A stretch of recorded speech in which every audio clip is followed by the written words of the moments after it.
Salve gente, io sono Luca e in questo fantastico episodio volevo parlare del modo di dire lavarsene le mani.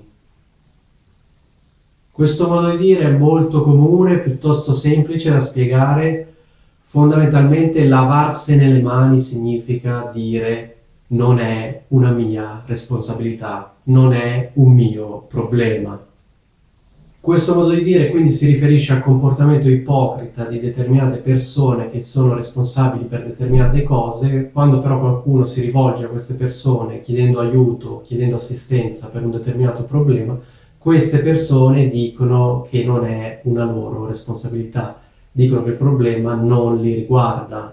Per esempio, facciamo finta che io abbia un problema nella mia azienda, mi rivolgo alla persona competente, alla persona che dovrebbe risolvere questo tipo di problemi, parlo con questa persona e questa persona mi dice che fondamentalmente il problema non è di sua competenza e non è lei la persona che deve risolverlo. Cosa fa questa persona? Se ne lava le mani, ovvero dice non è la mia responsabilità, non sono io responsabile per questa cosa, non è un mio compito. Oppure facciamo un altro esempio, facciamo finta che voi abbiate un problema sul lavoro, facciamo finta che voi ne parliate con il vostro capo sperando che lui vi possa aiutare. Ne parlate con il vostro capo, solo che lui in sostanza dice che il problema non lo riguarda, dice che non è un suo problema, dice che risolvere questo problema non è una sua responsabilità. Cosa fa il vostro capo? Se ne lava le mani. Quindi voi magari riferendo la situazione a un vostro amico o a un vostro collega, potete dire che il vostro capo se n'è lavato le mani. Potete dire, sì, gliene ho parlato, ma se n'è lavato le mani. Che significa, mi ha detto che non è una sua responsabilità. Ecco, io ho fatto l'esempio del caso in cui io mi rivolga a un funzionario, a una persona che è comunque competente per un determinato tipo di problema. Ovviamente questo modo di dire può essere usato anche in altri contesti, in tutti i casi in cui c'è una persona che molto semplicemente declina ogni responsabilità, dice che la vicenda non la riguarda, comunque non vuole avere a che fare con un determinato problema. E cosa fa? Metaforicamente se ne lava le mani, dice non è un mio problema, non è una mia responsabilità.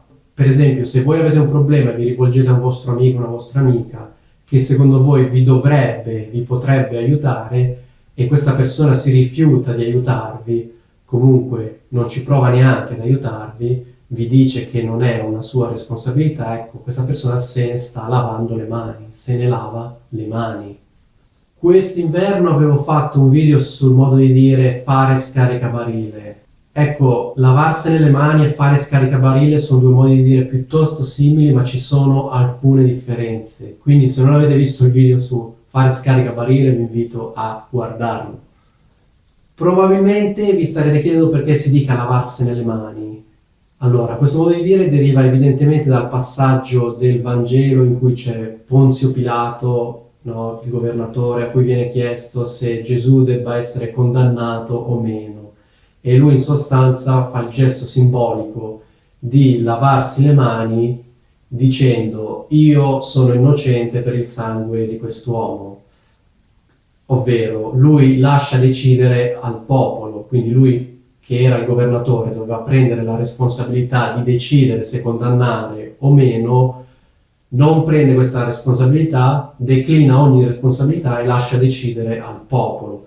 E simbolicamente fa il gesto di lavarsi le mani mentre dice io sono innocente per il sangue di quest'uomo. Quindi in sostanza questo gesto riassume l'ipocrisia del funzionario che doveva prendere una decisione, non la prende, lascia decidere ad altri. Ecco, questo è quanto, spero che sia tutto chiaro. Detto ciò, vi saluto.